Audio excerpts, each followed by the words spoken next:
ಓಂ M ಕ್ರಂದಯಸಿ ಅವಸಾತಸ್ತಭಾನೆ ಅಭ್ಯೈಕ್ಷೇತ್ರಾಂ ಮನಸಾರೇ ಜಮಾನೆ ಯತ್ರಾಧಿಸೂರ ಉದಿತೋ ವಿಭಾತಿ ಕಸ್ಮೈ ದೇವಾಯ ಹವಿಷಾ ವಿಧೇಮ. Shri ಗುರುಭ್ಯೋ ನಮಃ. ಹರಿ ಓಂ. ಆತ್ಮೀಯ ಪ್ರಿಯ ಪ್ರೇಕ್ಷಕ ಮಿತ್ರರೇ, ನಿಮ್ಮೆಲ್ಲರ ಜೀವನ ಸಂತೃಪ್ತಿದಾಯಕ ಲಾಭದಾಯಕವಾಗಿರಲಿ ಅಂತ ನನ್ನ ಆರಾಧ್ಯ ದೇವಿ ಹೊರನಾಡು ಅನ್ನಪೂರ್ಣೇಶ್ವರಿಯ ಪಾದಗಳಿಗೆ ನಮಸ್ಕರಿಸ್ತಾ, ಪ್ರಿಯ ಪ್ರೇಕ್ಷಕ ಮಿತ್ರರೇ, ತುಲಾರಾಶಿ ಹೇಗಿದೆ, ಮೇ ತಿಂಗಳ ಮಾಸ ಭವಿಷ್ಯ ಅನ್ನುವಂಥದ್ದನ್ನ ಈ ವಿಡಿಯೋ ನಾವು ನೋಡೋಣ. ಪ್ರಮುಖವಾಗಿ ತುಲಾರಾಶಿಯವರಿಗೆ ಗುರುಬಲ ಅನ್ನುವಂಥದ್ದು ಕಳೆದ 11 ತಿಂಗಳಿಂದ ತುಂಬಾ ಬಲಿಷ್ಠವಾಗೇ ಇದೆ. ಈ ತಿಂಗಳು ಕೂಡ ಏನ್ ಮಾಸ ಭವಿಷ್ಯ ಮಾಡ್ತಾ ಇದ್ದೀನಿ, ಈ ತಿಂಗಳು ಕೂಡ ನಿಮಗೆ ತುಲಾರಾಶಿಯವರಿಗೆ ಬಹಳ ಉತ್ತಮವಾದ ಸಮಯನೇ. ಯಾಕೆಂದ್ರೆ ಭಾಗ್ಯದಲ್ಲಿ ಗುರು ಇದ್ದಾರೆ. ಗುರು ಬಂದು ಕೇವಲ ನಿಮಗೆ ಭಾಗ್ಯದಲ್ಲಿರುವಂತಹ ಗ್ರಹ ಮಾತ್ರ ಅಲ್ಲದೆ ಅವರು ನಿಮಗೆ ತೃತೀಯ ಸ್ಥಾನ ಹಾಗೂ ಷಷ್ಠ ಸ್ಥಾನದ ಅಧಿಪತಿ.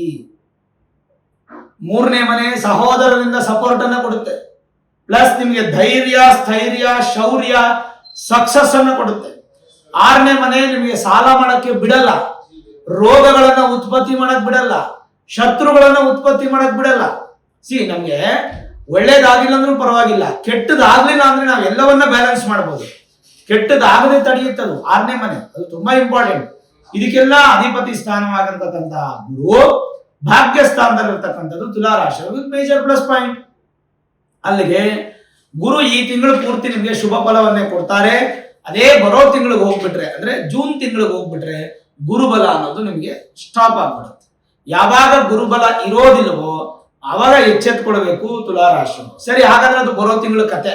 ನಾವು ಈ ತಿಂಗಳು ನೋಡೋಣ. ಅದಕ್ಕೆ ಬೇಕಾದ್ರೆ ಗುರುಶಾಂತಿ ಮಹಾಯಾಗ ಮಾಡ್ಕೊಳ್ಳೋಣ. ಯಾವುದಕ್ಕೆ? ಜೂನ್ ಇಂದ ನಾವು 2ನೇ ತಾರೀಕಿಂದ ಗುರುಬಲ ಇರೋದಿಲ್ಲ ಅನ್ನೋದಕ್ಕೆ ಬೇಕಾದ್ರೆ ಗುರುಶಾಂತಿ ಮಹಾಯಾಗದಲ್ಲಿ ಪಾರ್ಟಿಸಿಪೇಟ್ ಮಾಡಿ ಮಾಡ್ಕೊಳ್ಳೋದು.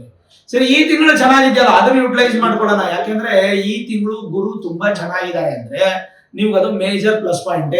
ಯಾಕೆಂದ್ರೆ ಈ 1 ತಿಂಗಳು ಫಿನಾನ್ಷಿಯಲ್ ಅಕ್ಯುಮುಲೇಷನ್ಗೆ ಚೆನ್ನಾಗಿರುತ್ತೆ. ಏನಾದ್ರೂ ಪ್ರಾಜೆಕ್ಟ್ಸ್ ಅನ್ನ ಶುರು ಮಾಡ್ಬೇಕು, ಅಥವಾ ಏನಾದ್ರೂ ಒಂದು ಮನೆ ಕಟ್ಟಕ್ಕೆ ಶುರು ಮಾಡ್ಬೇಕು, ಒಂದು ಭೂಮಿ ಪೂಜೆ ಮಾಡ್ಬೇಕು, ಒಂದು ಬೋರ್ ಹಾಕ್ಸ್ಬೇಕು, ಒಂದು ಮದುವೆಗೆ ಪ್ರಧಾನವಾದಂತ ತಯಾರಿ ನಡೆಸಬೇಕು, ಅಥವಾ ಯಾವ್ದಾದ್ರು ಒಂದು ಪ್ರಯತ್ನ ಈ ತಿಂಗಳಲ್ಲಿ ನೀವೇನ್ ಶುರು ಮಾಡ್ತೀರೋ ನೆಕ್ಸ್ಟ್ ಗುರುಬಲ ಹೋದ್ರೂ ಕೂಡ ಆ ಪ್ರಯತ್ನ ವಿಫಲ ಆಗಲ್ಲ, ಗೋಲ್ ರೀಚ್ ಮಾಡಾಗುತ್ತೆ. ಯಾಕೆಂದ್ರೆ ಅದು ನಿಮ್ಗೆ 1 ತಿಂಗಳು ಲೇಟ್ ಆಗ್ಬೋದು, ಒಂದು 15 ದಿನ ಲೇಟ್ ಆಗ್ಬೋದು, ಅಥವಾ 2 ತಿಂಗಳು ಲೇಟ್ ಆಗ್ಬೋದು, ಒಟ್ಟು ಗೋಲ್ ರೀಚ್ ಆಗೋದಂತೂ 100% ಕರೆಕ್ಟ್. ಯಾಕೆ ಅಂತಂದ್ರೆ ಈ ಗುರುಬಲ ಇದ್ದಾಗ ಪ್ರಾರಂಭ ಮಾಡಿರ್ತೀರ, ಅದಂತೂ ಇಂಪಾರ್ಟೆಂಟ್ ವಿಚಾರ. 2ನೇದು, ನಿಮ್ಮ ರಾಶಿಯಿಂದ 6ನೇ ಮನೆಯಲ್ಲಿ ಶನಿ ಪರಮಾತ್ಮ ಕೂತಿದ್ದಾರೆ. ಅಂದ್ರೆ ನಿಮಗೆ ಸುಖ ಸ್ಥಾನ ಹಾಗೂ ಪೂರ್ವ ಪುಣ್ಯ ಸ್ಥಾನಾಧಿಪತಿ ಆಗಿರ್ತಕ್ಕಂಥ ಶನಿ 6ನೇ ಮನೆಯಲ್ಲಿ ಕೂತಿದ್ದಾರೆ. ಪರವಾಗಿಲ್ಲ, ನಿಮ್ಮ ರಾಶ್ಯಾಧಿಪತಿ ಶುಕ್ರನಿಗೆ ಶನಿ ಬಂದು ಮಿತ್ರನಾದ್ರಿಂದ ಸುಖದಲ್ಲೇನು ವೃದ್ಧಿ ಕಮ್ಮಿ ಆಗೋದಿಲ್ಲ, ನಿಮ್ಗೆ ವೃದ್ಧಿ ಇರುತ್ತೆ. ಅಂಡ್ ಪೂರ್ವ ಪುಣ್ಯ ಸ್ಥಾನದಲ್ಲೂ ವೃದ್ಧಿ ಇರುತ್ತೆ. ಅದನ್ನ ಯಾರು ನಿಮ್ಗೇನು ಕೆಡ್ಸಕ್ಕಾಗಲ್ಲ. ಆಮೇಲೆ ನಿಮ್ ಮೂರವರು ಯಾವ್ದು ಶನಿ ಕಾಟ ಇಲ್ಲ, ಪಂಚಮ ಶನಿನೋ ಅರ್ಧಾಷ್ಟಮನೋ ಅಷ್ಟಮನೋ ಈ ತರದ್ ಯಾವ್ದು ಸಮಸ್ಯೆ ಇಲ್ಲ, ಈವನ್ 7.5 ಇಲ್ಲ. ಹಾಗಾಗಿ ಯಾವ್ದು ಚಿಂತೆ ಪಡೋ ಅವಶ್ಯಕತೆ ಇಲ್ಲ. ಒಂದಂತೂ ವೆರಿ ಕ್ಲಿಯರ್, ಈಗ ನಿಮ್ ಶನಿ ಪರಮಾತ್ಮನ ಚೆನ್ನಾಗಿದ್ದಾರೆ, ಗುರು ಪರಮಾತ್ಮನ ಚೆನ್ನಾಗಿದ್ದಾರೆ. ಈ ತಿಂಗಳು ನಿಮ್ ಚೆನ್ನಾಗಿರ್ತಾರೆ ಗುರು, ಯಾವ್ದು ಮೇ ತಿಂಗಳು. ಜೂನ್ ಇಂದ ಚೆನ್ನಾಗಿಲ್ಲ, ಅದನ್ನ ಚೆನ್ನಾಗಿರ್ತಾರ ಮಾಡ್ಕೊಳ್ಳೋಣ, ತೊಂದ್ರೆ ಇಲ್ಲ. ಸರಿ, ರಾಹು ಕೇತುಗಳು ನೋಡಿದ್ರೆ, ಕೇತು ಬಂದು ನಿಮ್ಗೆ ಲಾಭ ಸ್ಥಾನದಲ್ಲಿ ಚೆನ್ನಾಗಿದ್ದಾರೆ, ರಾಹು ಬಂದು ಪೂರ್ವ ಪುಣ್ಯ ಸ್ಥಾನದಲ್ಲಿ ಚೆನ್ನಾಗಿದ್ದಾರೆ. ಯಾಕೆ ರಾಹು ನಿಮಗ್ ಚೆನ್ನಾಗಿದ್ದಾರೆ ಅಂದ್ರೆ ತುಲಾ ರಾಶಿಗೆ ಅಧಿಪತಿ ಆಗಿರ್ತಕ್ಕಂಥ ಶುಕ್ರನಿಗೆ ರಾಹು ಬಂದು ಶಿಷ್ಯ. ರಾಹು ರಾಕ್ಷಸ ಗುರು ಶುಕ್ರಾಚಾರ್ಯರು. ಹಾಗಾಗಿ ಅವ್ರಿಗೊಂದು ಸಂಬಂಧ ಇರುತ್ತೆ ಬಿಡಿ, ಅದರಿಂದ ನಿಮ್ಗೇನು ಕೆಟ್ಟದ್ದಾಗಲ್ಲ. ರಾಹುವಿಂದ ನಿಮ್ಗೆ ಒಳ್ಳೇದೇ. ಬಟ್ ಏನಪ್ಪಾ ಅಂತಂದ್ರೆ ರಾಹು ಕೇತುಗಳು ಗುರು ಶನಿ ಇಬ್ರು 4 ಗ್ರಹಗಳು ಚೆನ್ನಾಗಿದೆ ಅಂದ್ರೆ ಇನ್ನು ಸಪ್ತಮದಲ್ಲಿ ಕುಜ ಬರ್ತಾರೆ. ತಾತ್ಕಾಲಿಕ ಕುಜ ದೋಷ ಬಂದರೂ ಸಹ ಸಪ್ತಮ ಕುಜ ಸ್ವಕ್ಷೇತ್ರಕ್ಕೆ ಬರ್ತಾರೋದ್ರಿಂದ ಸ್ವಲ್ಪ ಮಟ್ಟಿಗೆ ಮತ್ತಷ್ಟು ಅನುಕೂಲ. ಈ ತಿಂಗಳು 11ನೇ ತಾರೀಕು ಕುಜ ನಿಮಗೆ ವಿಶೇಷವಾದ ಫಲ ಕೊಡ್ತಾರೆ. ಅಲ್ಲಿಂದ ನಿಮಗೆ ಯಾರ್ಯಾರು ಡೆವಲಪರ್ಸ್ ಇರ್ತೀರಾ, ರಿಯಲ್ ಎಸ್ಟೇಟ್ ಪ್ರಾಜೆಕ್ಟ್ಸ್ ಮಾಡೋರು ಇರ್ತೀರಾ, ಒಂದು ಅಪಾರ್ಟ್ಮೆಂಟ್ ಕಟ್ಟಿ ಸೇಲ್ ಮಾಡೋರು, ಒಂದು ಮನೆ ಕಟ್ಟಿ ಸೇಲ್ ಮಾಡೋರು, ಒಂದು ವಿಲ್ಲಾ ಪ್ರಾಜೆಕ್ಟ್ಸ್ ಮಾಡೋರು, ಅಥವಾ ನೀವು ಸೈಟ್ ಅನ್ನ ಮಾರುವಂತವ್ರು, ಅಥವಾ ನಿಮ್ಗೆ ಸ್ವಂತ ಸೈಟ್ ಇದೆ ಯಾರು ಮನೆ ಕಟ್ಟಬೇಕು ಅನ್ಕೊಂಡ್ರೋರು, ಆಮೇಲೆ ಭೂಮಿ ಸಂಬಂಧಪಟ್ಟಂತ ವ್ಯವಹಾರಗಳಲ್ಲಾಗ್ಬೋದು, ರೈತರಾಗ್ಬೋದು, ಒಂದು ಎಕ್ಸಾಂಪಲ್ ಹೇಳ್ಬೇಕಾದ್ರೆ ತರಕಾರಿ ಮಾರೋರಾಗ್ಬೋದು, ಅದನ್ನ ಬೆಳೆಯೋರಾಗ್ಬೋದು, ಹೂವು ಮಾರೋರು, ಬೆಳೆಯೋರು, ಈ ತರ ಪ್ರತಿಯೊಂದು ಹಂತದ ವಿಚಾರಗಳು ಚೆನ್ನಾಗಿರುತ್ತೆ. ಎಸ್ಪೆಷಲಿ ಹೋಟೆಲ್ ಮಾಲೀಕರಿಗೆ, ಹೋಟೆಲ್ ಬಿಸಿನೆಸ್ ಮಾಡುವಂತವ್ರಿಗೆಲ್ಲ ವೆರಿ ಬ್ಯೂಟಿಫುಲ್ ಆಗಿರುತ್ತೆ ಈ ತಿಂಗಳು.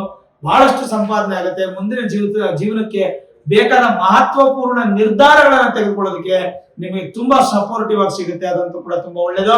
ಹಾಗಾಗಿ ಕುಜನಿಂದ ನಿಮ್ಗೆ ದೋಷ ಬರಲ್ಲ. ಬಟ್ 7th house ಕುಜ ಇದ್ದಾಗ ಅಗ್ರೆಸಿವ್ನೆಸ್ ಬರುತ್ತೆ. ಸಡನ್ ಕೋಪ ಬರೋದು, ಸಣ್ಣ ವಿಚಾರಕ್ಕೆ ಕೋಪ ಬರೋದು. ಅದರಿಂದ ಆಮೇಲೆ ಮನ್ಸಿಗೆ ಅಯ್ಯೋ ನಾನು ಬೈಬಾರ್ದಾಗಿತ್ತು, ಅಯ್ಯೋ ನಾನು ದುಡುಕಿ ಮಾತಾಡಬಾರ್ದಾಗಿತ್ತು, ಈ ತರದೆಲ್ಲ ಯೋಚನೆಗಳು ಆಮೇಲೆ ಬರುತ್ತೆ. ಹಾಗಾಗಿ ಮಾತಾಡ್ಬೇಕಾದ್ರೆ ಒಂದ್ ಸ್ವಲ್ಪ ಹುಷಾರಾಗಿ ಮಾತಾಡಿ. ಅದ್ ಬಿಟ್ರೆ ನಿಮ್ಗೆ ಲಾಭಸ್ಥಾನಾಧಿಪತಿ ಸಪ್ತಮದಲ್ಲಿ ಇರ್ತಾರೆ. 15ನೇ ತಾರೀಕಿನವರೆಗೂ ನಿಮ್ಮ ಲಾಭಸ್ಥಾನಾಧಿಪತಿ ಸೂರ್ಯ ಸಪ್ತಮದಲ್ಲಿದ್ದು ಉಚ್ಚ ಸ್ಥಾನದಲ್ಲಿದ್ದು ಬಹಳ ವಿಶೇಷವಾದ ಫಲ ಕೊಡ್ತಾ ಇರ್ತಾರೆ. ಸೂರ್ಯನಿಂದ ನಿಮ್ಗೆ ಕೆಟ್ಟದಂತೂ ಇಲ್ವೇ ಇಲ್ಲ. ಅದಾದ ನಂತರ ಅವ್ರು 8ನೇ ಮನೆಗೆ ಬರ್ತಾರೆ, 7ನೇ ಮನೆಯಿಂದ 8ನೇ ಮನೆಗೆ ಬರ್ತಾರೆ, ಅದು 15ನೇ ತಾರೀಕು ಬರ್ತಾರೆ. ಬಂದ್ರು ಕೂಡ ಶತ್ರುಸ್ಥಾನ ಆದ್ರೂ ಕೂಡ ನಿಮ್ಮದೇ ರಾಶಿಯ ಮತ್ತೊಂದು ಮನೆ ಆಗಿರೋದ್ರಿಂದ ಸೂರ್ಯನಿಂದ ಕೆಟ್ಟದ್ದಂತೂ ಇಲ್ಲ. ಬಟ್ ಲಾಭ ಅನ್ನುವಂಥದ್ದು ನಿಮ್ಗೆ ಮೇ 15ವರೆಗೂ ಸೂಪರ್ ಆಗಿರುತ್ತೆ. ಏನೇ ಗ್ರ್ಯಾಂಡ್ ಡಿಸಿಷನ್ಸ್, ಮೇಜರ್ ಡಿಸಿಷನ್ಸ್ ಏನೇ ತಗೊಳ್ಬೇಕಾದ್ರೂ ಮೇ 15ವರೆಗೂ ಅಂತೂ ಖಂಡಿತ ತುಂಬಾ ಚೆನ್ನಾಗಿದೆ. ತಗೊಳ್ಳಿ, ಹಿಂಜರಿಬೇಡಿ, ಭಯ ಪಡಬೇಡಿ. ತುಲಾ ರಾಶಿಯವರಿಗೆ ವಿಶೇಷವಾದ ಫಲ ಅನ್ನುವಂಥದ್ದು ಸಿಕ್ಕೇ ಸಿಗುತ್ತೆ. ಅದರಲ್ಲಿ ಯಾವ ತರದ ಸಂದೇಹನೂ ಇಲ್ಲ. ಮೇಲಾಗಿ ಬುಧ ಬಂದು ನಿಮಗೆ 14ನೇ ತಾರೀಕು ಅಷ್ಟಮ ಸ್ಥಾನಕ್ಕೆ ಬಂದು, ಶುಕ್ರ ಬಂದು ನವಮ ಸ್ಥಾನಕ್ಕೆ ಅದೇ ದಿನ ಹೋಗ್ತಾ ಇದ್ದಾರೆ. ಅದನ್ನು ಪರಿವರ್ತನಾ ಯೋಗ ಅಂತೀವಿ. ಬುಧನ ಮನೆಯಲ್ಲಿ ಶುಕ್ರ, ಶುಕ್ರನ ಮನೆಯಲ್ಲಿ ಬುಧ. ನಿಮ್ಮ ರಾಶ್ಯಾಧಿಪತಿ ಯಾರಪ್ಪ ಅಂತಂದ್ರೆ ಅದು ಶುಕ್ರನೇ. ಆದ್ರಿಂದ ಐಶ್ವರ್ಯವನ್ನ ಮತ್ತೆ ಭಾಗ್ಯಾಧಿಪತಿ ಬುಧನೇ ಆದ್ರಿಂದ ಬುದ್ಧಿವಂತಿಕೆಯನ್ನ ಹಾಗೂ ಉದ್ಯೋಗದಲ್ಲಿ ಅಭಿವೃದ್ಧಿಯನ್ನ ಎಲ್ಲವನ್ನ ಕೊಡ್ತಾನೆ. ಆರೋಗ್ಯದಲ್ಲಿ ವೃದ್ಧಿಯನ್ನ ಸಹ ಕೊಡ್ತಾನೆ. ಇದೆಲ್ಲ ನಿಮಗೆ ಈ ತಿಂಗಳು ಬಹಳ ಉತ್ತಮವಾಗಿದೆ. ಏನು ಭಯ ಪಡಂಗಿಲ್ಲ. ಮುಂದಿನ ತಿಂಗಳಿಗೆಲ್ಲ ನೀವು ರೆಡಿ ಆಗ್ಬೇಕು, ತುಂಬಾ ಇಂಪಾರ್ಟೆಂಟ್. ಆಮೇಲೆ 11ನೇ ತಾರೀಕು ಹನುಮತ್ ಜಯಂತಿ ಇದೆ. ಅವತ್ತು ಖಂಡಿತ ಹನುಮಂತರ ಆರಾಧನೆ ಮಾಡಿ. ಹನುಮತ್ ಜಯಂತಿ ದಿನ ಆಂಜನೇಯ ಸ್ವಾಮಿಯನ್ನ ಪೂಜೆ ಮಾಡುವಂಥದ್ದು, ಸ್ವಾಮಿ ಶ್ರೀರಾಮನನ್ನ ಆರಾಧನೆ ಮಾಡುವಂಥದ್ದು, ಆಂಜನೇಯ ಉತ್ಸವಗಳನ್ನ ಮಾಡುವಂಥದ್ದು, ಆಂಜನೇಯ ದಂಡಕವನ್ನ ಕೇಳುವಂಥದ್ದು, ಇವೆಲ್ಲ ಬಹಳ ಒಳ್ಳೆ ಫಲ. ಸರಿ, ಅದಲ್ಲದೆ ಜನರಲೈಸ್ ಆಗಿ ಹೇಗಿದೆಯೋ ನೋಡೋಣ. ನಿರೀಕ್ಷೆಯಂತೆ ನಿಮ್ಮ ಕೆಲಸಗಳು ಸಿದ್ಧಿಸುತ್ತದೆ. ಯಾಕಂದ್ರೆ ಗುರುಬಲ ಇದೆ, ಸಿದ್ಧಿಸುತ್ತೆ. ಯಾವುದೇ ಭಯ ಪಡುವಂತ ಅವಶ್ಯಕತೆ ಇಲ್ಲ. ಹೌದು, ವ್ಯಾಪಾರ ವ್ಯವಹಾರಗಳಲ್ಲಿ ಜಯಪ್ರಾಪ್ತಿ, ಧನ ಲಾಭ, ಶುಭ ಫಲ ಪ್ರಾಪ್ತಿ. ಆರೋಗ್ಯದಲ್ಲಿ ಅಭಿವೃದ್ಧಿ, ಪಾಲುದಾರಿಕೆ ವ್ಯವಹಾರದಲ್ಲಿ ಜಯಪ್ರಾಪ್ತಿ. ಬಿಕಾಸ್ 7th house ಆಡಿಸಿ 7th house ಹಾಗೆ ಪಾರ್ಟ್ನರ್ಶಿಪ್ ಅಲ್ಲಿ ಚೆನ್ನಾಗಿರುತ್ತೆ. ಶೇರ್ಸ್ ಬಿಸ್ನೆಸ್ ಅಲ್ಲೂ ಚೆನ್ನಾಗಿರುತ್ತೆ. ಫಿನಾನ್ಸ್ ವ್ಯಾಪಾರದಲ್ಲಿ, ಅಕೌಂಟ್ ಸೆಕ್ಷನ್ ಅಲ್ಲಿ ಈ ತರದಲ್ಲೂ ಚೆನ್ನಾಗಿರುತ್ತೆ. ವಿದ್ಯಾರ್ಥಿಗಳಿಗೆ ಈ ಮಾಸ ಬಹಳ ಚೆನ್ನಾಗಿರುತ್ತೆ, ಆನಂದದಾಯಕವಾಗಿರುತ್ತೆ. ಅಂಡ್ ಎಲ್ಲಾ ಕೆಲಸದಲ್ಲೂ ಜಯಪ್ರಾಪ್ತಿ. ವ್ಯಾಪಾರಗಳಿಗೆ, ಅದರಲ್ಲೂ ರೈತರಿಗೆ ಅಧಿಕವಾದ ಧನ ಲಾಭ, ಮನಸ್ಸಿಗೆ ಸಂತೋಷದ ವಾತಾವರಣ, ಬಂಧುಗಳ ಆಗಮನದಿಂದ ಕೂಡ ಪಾಸಿಟಿವ್. ದೈಹಿಕವಾಗಿ ಸ್ವಲ್ಪ ಶ್ರಮ ಜಾಸ್ತಿ ಇರುತ್ತೆ. ನಿಮ್ಮ ಪ್ರತಿಭೆಗೆ ತಕ್ಕಂತೆ ಬೆಲೆನೂ ಸಿಗುತ್ತೆ. ಅತ್ಯಂತ ಲಾಭದಾಯಕ. ತಾಳ್ಮೆ ಮಾತ್ರ ತುಂಬಾ ಬೇಕು. ಆತರ ಡಿಸಿಷನ್ ತಗೋಬೇಡಿ. ಬಟ್ ಡಿಸಿಷನ್ ತಗೊಳ್ಳೇಬೇಕು. ಬಿಕಾಸ್ ಆಫ್ ಗುರುಬಲ ಹೋಗ್ಬಿಡುತ್ತೆ ತಿಂಗಳು ಲಾಸ್ಟ್ ನಿಮಗೆ. ಆಮೇಲೆ ಪ್ರಯಾಣ ಜಾಸ್ತಿ ಇರುತ್ತೆ. ಆರ್ಥಿಕ ಸಮಸ್ಯೆಗಳು ಪ್ರಯಾಣದಲ್ಲಿ ಎದುರಿಸಬಹುದು. ಖರ್ಚು ಜಾಸ್ತಿ ಆಗ್ಬೋದು. ಒಳ್ಳೆ ವಿಚಾರಕ್ಕೆ ಸಾಲ ಮಾಡ್ತೀರಾ. ಮಗಳಿಗೆ ಮದುವೆ ಮಾಡೋದು, ಮಗನ ಮದುವೆ ಮಾಡೋದು, ಮನೆ ಕಟ್ಟೋದು, ಮಕ್ಕಳಿಗೆ ವಿದ್ಯಾಭ್ಯಾಸಕ್ಕೂ ಈ ತರ ಒಳ್ಳೆ ಕೆಲಸಕ್ಕೆ ಸಾಲವನ್ನ ಮಾಡ್ತೀರಾ. ಕಬ್ಬಿಣದ ವ್ಯಾಪಾರಿಗಳಿಗೆ ತುಂಬಾ ಚೆನ್ನಾಗಿರುತ್ತೆ. ಏನೇ ತೊಂದರೆ ಆದ್ರೂ ಕೂಡ ಅದನ್ನ ಬ್ಯಾಲೆನ್ಸ್ ಮಾಡ್ಕೊಂಡು ತೊಂದರೆಗಳನ್ನು ನಿವಾರಣೆ ಮಾಡ್ಕೋತೀರಾ. ಅಂಡ್ ಸಣ್ಣ ವ್ಯತ್ಯಾಸ ಬಂದ್ರೂ ಕೂಡ ತೊಂದರೆ ಇಲ್ಲ. ಮಿತ್ರರಿಂದ ಸಹಾಯ ಸಿಗುತ್ತೆ, ಅದು ಧನ ಸಹಾಯ ಸಿಗುತ್ತೆ. ನಿಮಗೆ ಕೇವಲ ದುಡ್ಡು ಸಹಾಯ ಅನ್ನೋದು ಮಾತ್ರ ನಿಮ್ಗೆ ಅಲ್ಟಿಮೇಟ್ ಅಲ್ಲ ವೀಕ್ಷಕರೇ. ದುಡ್ಡು ಸಹಾಯ ಜೊತೆಗೆ ಮಾರಲ್ ಸಪೋರ್ಟ್ ಬೇಕು. ನಮ್ಗೆ ಹ್ಯಾಂಡ್ ಸಪೋರ್ಟ್ ಬೇಕು. ಅಂದ್ರೆ ಹ್ಯಾಂಡ್ಸ್ ಇರ್ಬೇಕು. ಏನೋ ತೊಂದರೆ ಆದ್ರೆ ಸ್ನೇಹಿತರು, ಸಂಬಂಧಿಕರು, ನಮ್ಮ ಆತ್ಮೀಯರು ಬರಬೇಕು. ಆ ಸಂಬಂಧ ತೊಂದರೆ ಆಯ್ತಂದ್ರೆ ಅಯ್ಯೋ ಅವನು ಅನುಭವಿಸ್ತಾನೆ ಅನ್ನೋ ತರದ್ದು ಸ್ವಭಾವನ ಇಟ್ಕೋಬಾರದು. ಸಾಧ್ಯವಾದಷ್ಟು ಕೂಡ ನೀವು ಅದನ್ನ ಪಾಸಿಟಿವ್ ಆಗಿ ಯೋಚನೆ ಮಾಡಬೇಕು. ಅಂಡ್ ನಿಮಗೆ 7th house ಕುಜ ಬಂದ್ರೆ ಏನ್ ಫಲ ಅಂತಂದ್ರೆ, ವಿಶೇಷವಾಗಿ ಗುಣ ಸ್ವಭಾವಗಳು ಬದಲಾವಣೆ ಆಗುತ್ತೆ, ಸೌಮ್ಯತ್ವ ಬರುತ್ತೆ, ಮತ್ತೆ ಶತ್ರುಗಳು ದೂರ ಆಗ್ತಾರೆ, ಮತ್ತೆ ವಿವಾಹಕ್ಕೆ ಸಂಬಂಧಪಟ್ಟಂತ ಶುಭ ಕಾರ್ಯಕ್ಕೆ ಸಂಬಂಧಪಟ್ಟಂತ ಅನುಕೂಲ ಆಗುತ್ತೆ. ಗಂಡ ಹೆಂಡತಿರ ಮಧ್ಯೆ ಇರತಕ್ಕಂತ ಒಂದು ಸಮಸ್ಯೆಗಳು ದೂರವಾಗುತ್ತೆ. ಇನ್ನು ಶುಕ್ರನಿಂದ ಅತ್ಯಂತ ಉತ್ತಮ ಫಲ ಅನ್ನುವಂತ ಸಿಗುತ್ತೆ. ಸ್ವಕ್ಷೇತ್ರದ ಫಲ ಅನ್ನುವಂಥದ್ದು ನಿಮ್ಗೆ ಶುಕ್ರನಿಂದ ಸಿಗೋದ್ರಿಂದ, ಕುಜನಿಂದನೂ ಸ್ವಕ್ಷೇತ್ರದ ಫಲ ಸಿಗೋದ್ರಿಂದ ಇನ್ನಷ್ಟು ಅಭಿವೃದ್ಧಿ ಆಗೋದ್ರಲ್ಲಿ ಯಾವುದೇ ಸಂದೇಹನಿಲ್ಲ. ಜೊತೆಗೆ ಬಹಳ ವಿಶೇಷವಾದಂತಹ ಶಕ್ತಿ ಅನ್ನೋದು ನಿಮ್ಗೆ ಪ್ರಾಪ್ತಿ ಆಗುತ್ತೆ. ಈವನ್ ಸ್ಥಾನ ಪಲ್ಲಟ ಆಗೋ ಸಾಧ್ಯತೆ, ಒಂದು ಕಡೆ ಇನ್ನೊಂದು ಕಡೆಗೆ ನೀವು ಟ್ರಾನ್ಸ್ಫರ್ ತಗೊಳ್ಳುವಂತ ಸಾಧ್ಯತೆ, ಬೇರೆ ಕೆಲಸಕ್ಕೆ ಸ್ವಿಚ್ ಆಗುವಂತ ಸಾಧ್ಯತೆ, ಅಥವಾ ಬೇರೆ ಕಡೆಗೆ ನೀವು ಪ್ರಯಾಣ ಬೆಳೆಸುವಂತ ಸಾಧ್ಯತೆ, ವಿದೇಶಿ ಪ್ರಯಾಣಕ್ಕೂ ತುಂಬಾ ಚೆನ್ನಾಗಿ ಅನುಕೂಲ ಇದೆ. ಅದು ವಿದ್ಯಾಭ್ಯಾಸಕ್ಕಾಗ್ಬೋದು, ಅಥವಾ ನಿಮ್ಮ ಉದ್ಯೋಗಕ್ಕಾಗ್ಬೋದು, ಅಥವಾ ವ್ಯಾಪಾರಕ್ಕಾಗ್ಬೋದು, ಯಾವುದೇ ವಿಚಾರಕ್ಕಾಗ್ಬೋದು. ನಿಮಗೆ ವಿದೇಶಿ ಪ್ರಯಾಣದಲ್ಲಿ ಅನುಕೂಲ ಇದೆ. ಒಟ್ಟಾರೆ ಹೇಳೋದಾದ್ರೆ ಈ ತಿಂಗಳ ಮಟ್ಟಿಗೆ ಯಾವುದೇ ಪರಿಹಾರಗಳು ನಿಮಗೆ ಅವಶ್ಯಕತೆ ಇಲ್ಲ. ಮೇ ತಿಂಗಳು ಪೂರ್ತಿ ಕೂಡ ನಿಮಗೆ ತುಂಬಾ ಚೆನ್ನಾಗಿರುತ್ತೆ. ಯಾವುದೇ ಡಿಸ್ಟರ್ಬೆನ್ಸ್ ಇರಲ್ಲ. ಡಿಸಿಷನ್ಸ್ ನ ಸಡನ್ ಆಗಿ ತಗೋಬೇಡಿ. ಒಂದು ಅರ್ಧ ಗಂಟೆ 1 ಗಂಟೆ ಯೋಚನೆ ಮಾಡಿದ್ವಿ, ಒಂದು ದಿನನೇ ಟೈಮ್ ತಗೊಳ್ಳಿ, ಬಟ್ ಒಂದು ತಿಂಗಳ ಟೈಮ್ ತಗೋಬೇಡಿ. ಯಾಕಂದ್ರೆ ಗುರುಬಲ ಈ ತಿಂಗಳ ಲಾಸ್ಟ್ ಇರುತ್ತೆ. ಬರೋ ತಿಂಗಳಿಗೆ ಗುರು ಶಾಂತಿ ಮಹಾಯಾಗ ಮಾಡ್ಕೊಳ್ಳೋಣ. ಬಟ್ ಬರೋ ತಿಂಗಳಿಂದ ನಿಮ್ಗೆ ಯಾವ ತರ ಸಪೋರ್ಟ್ ಸಿಗುತ್ತೆ ಅನ್ನುವಂಥದ್ದನ್ನ ತಿಳ್ಕೊಬೇಕಾದ್ರೆ ನಿಮ್ಮ ಮೂಲ ಜಾತಕವನ್ನು ಒಮ್ಮೆ ನುರಿತ ಜ್ಯೋತಿಷ್ಯರಿಗೆ ತೋರಿಸ್ಕೊಂಡು Vedic astrology, higher astrology predictions ಅನ್ನ ಮಾಡಿಸಿ ಏನಾದ್ರೂ ಸುಲಭ ಪರಿಹಾರಗಳಿದ್ರೆ ಖಂಡಿತ ಮಾಡ್ಕೊಳ್ಳಿ. ಅದರಿಂದ ಭಗವಂತ ನಿಮಗೆ ಮತ್ತಷ್ಟು ಮಗದಷ್ಟು ಶುಭ ಫಲವನ್ನು ಕೊಡ್ತಾನೆ. ಎಲ್ಲಾ ಕಡೆ ಗುರು ಶಾಂತಿ ಮಹಾಯಾಗ ಮಾಡ್ತಾ ಇರ್ತಾರೆ. ನಿಮ್ಮ ಮನೆ ಸುತ್ತಮುತ್ತ, ನಿಮ್ಮ ಗ್ರಾಮದಲ್ಲೋ ಮಠ ಮಂದಿರಗಳಲ್ಲೋ ಎಲ್ಲೂ ಮಾಡ್ತಾ ಇರ್ತಾರೆ. ಅಲ್ಲಿಗೆ ಹೋಗಿ ವಿಚಾರ ಮಾಡಿ, ಅಲ್ಲೇನೋ ಒಂದು ಫೀಸನ್ನು ಇಟ್ಟಿರ್ತಾರೆ. ಒಂದು 500, 1000, 2000, 5000 ಫೀಸ್ ಇಟ್ಟಿರ್ತಾರೆ. ಅವ್ರ ಹತ್ರ ಮಾತಾಡಿ ನಿಮ್ಮ ಗೋತ್ರ, ನಕ್ಷತ್ರ, ರಾಶಿ, ಹೆಸರು ಎಲ್ಲ ಕೊಟ್ಟು ಜೂನ್ 2ನೇ ತಾರೀಕು ಗುರುಶಾಂತಿ ಮಹಾಯಾಗ ಕಡ್ಡಾಯವಾಗಿ ಮಾಡಿಸ್ಕೋಬೇಕು. ಇದನ್ನ ಮಾಡಿಸ್ಕೊಳ್ಳೋದ್ರಿಂದ ಏನು, ಗುರುವಿನ ಆಶೀರ್ವಾದ ಅನ್ನೋದು ಸಿಗುತ್ತೆ. ಗುರುಬಲ ಇರ್ಲಿ ಇಲ್ಲದೆ ಹೋಗ್ಲಿ, ನಿಮ್ಗೆ ಗುರು ಆಶೀರ್ವಾದ ಬೇಕಲ್ವಾ, ಮಾಡಿಸ್ಕೊಳ್ಳಿ. ಎಲ್ಲಿ ನಿಮ್ಗೆ ಅನುಕೂಲ ಆಗಲಿಲ್ಲ ಅಂದರೆ ನಾನು ನಿಮ್ಮ ಸಹಕಾರದೊಂದಿಗೆ 1 ಲಕ್ಷ ಸ್ವಾಹಾಕಾರದ ಗುರುಶಾಂತಿ ಮಹಾಯಾಗವನ್ನು ಮಾಡ್ತಾ ಇದ್ದೀನಿ.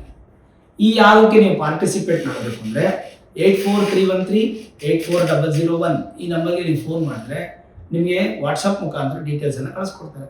1001 ರೂಪಾಯಿ ನೀವು ಅಮೌಂಟನ್ನು ಪೇ ಮಾಡಿ ನಿಮ್ಮ ಗೋತ್ರ, ನಕ್ಷತ್ರ, ರಾಶಿ, ಹೆಸರು, ಪಿನ್ ಕೋಡ್ ಸಮೇತವಾಗಿ ನಿಮ್ಮ ಅಡ್ರೆಸ್ಸನ್ನು ನೀವು ಟೈಪ್ ಮಾಡಿ ಸೆಂಡ್ ಮಾಡಿದ್ರೆ ರಿಜಿಸ್ಟ್ರೇಷನ್ ಪ್ರಾಸೆಸ್ ಕಂಪ್ಲೀಟ್ ಆಗುತ್ತೆ. ಅದಾದಮೇಲೆ ಗುರುಶಾಂತಿ ಮಹಾಯಾಗ ಜೂನ್ 2ನೇ ತಾರೀಕು ನಡೆಯುತ್ತೆ.